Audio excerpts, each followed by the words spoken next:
Hello and welcome to Reddit Stories, where I read scary stories on Reddit. You can find their posts in the description now. Our first story is called, I Found a Box of Classified Files Hidden Inside an Abandoned Ranger Station. I Should Not Have Read Them, by u/tapson420. I have never posted anything like this before. I am not the kind of person who shares things on the internet, but I have been carrying something for almost 30 years, and I cannot do it alone anymore.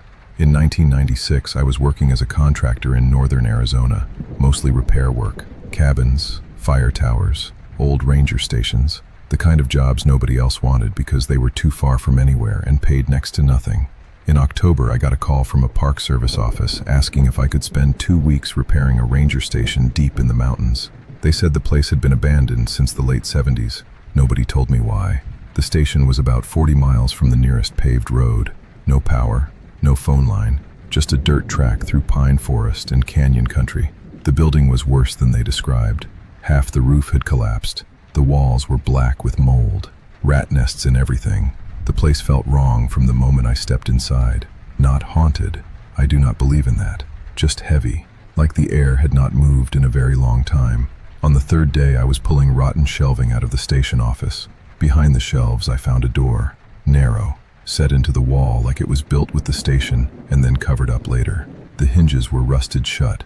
I had to use a crowbar. Behind the door was a small room, no bigger than a pantry, no windows, concrete walls, which was strange because the rest of the station was timber frame. Someone had built this room differently on purpose. There was a metal desk, a broken chair, and on the floor, a wooden box. The box had no label, no lock. It was heavy. Inside were dozens of file folders, some typed on official Park Service letterheads, some handwritten on notebook paper, some just scraps folded and tucked in. The oldest file was dated 1931. The newest was from 1982. Over 50 years of reports, all hidden in the same room, all passed down from one head ranger to the next, and every single folder had the same stamp across the front. Red ink, block letters, do not file. I did not read them all that night. I read 5 or 6 sitting on the floor with a work lamp plugged into my generator. 5 or 6 was enough. They were incident reports that somebody had decided should not exist. Disappearances, hikers, campers, hunters, families, people who walked into the backcountry and did not come back, or who came back wrong, miles from where they should have been, confused, injured, unable to explain what happened, and the details kept repeating. Camps found intact, gear untouched, and the boots, always the boots, left behind in the tent or beside the bedroll, placed neatly, like the person had taken them off, set them down, and walked into the dark barefoot.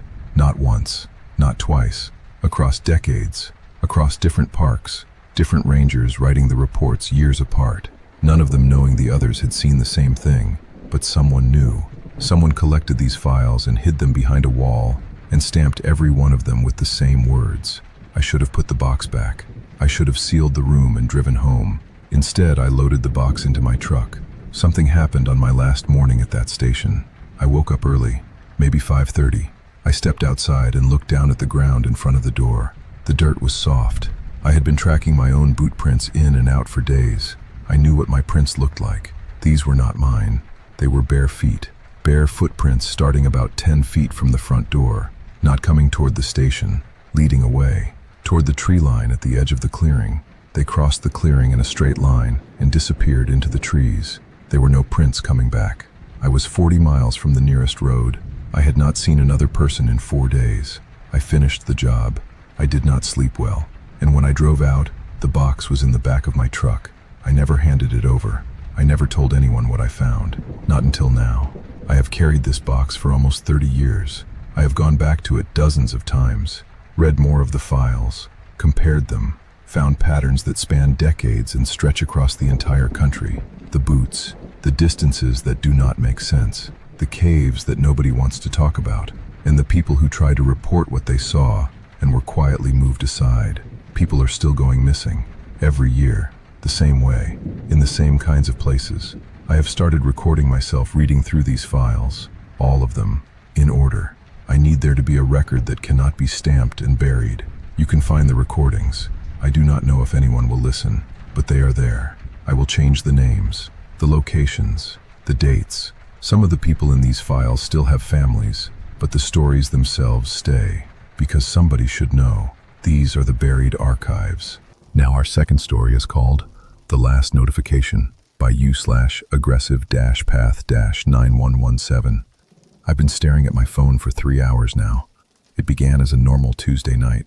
I was alone in my apartment, scrolling through old photos, when my screen lit up with a notification from an unfamiliar number.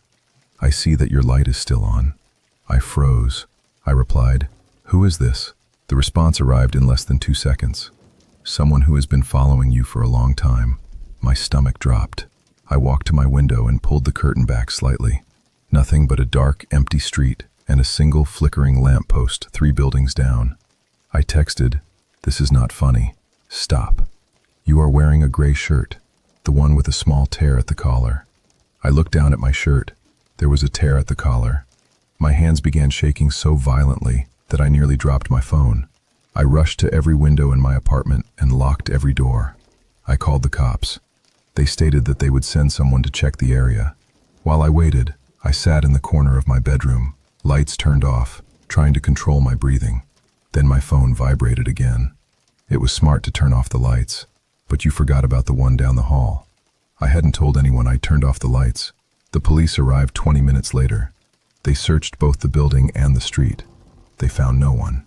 The officer told me it was probably a prank and advised me to block the number. I nodded and thanked them. After they left, I finally mustered the courage to check my phone one last time. There was one last message. The officer who had just left failed to check inside the walls. Then from somewhere deep inside the wall, directly behind me, something knocked back. Now for our last story is called The Clown Statue by u/Nessie International.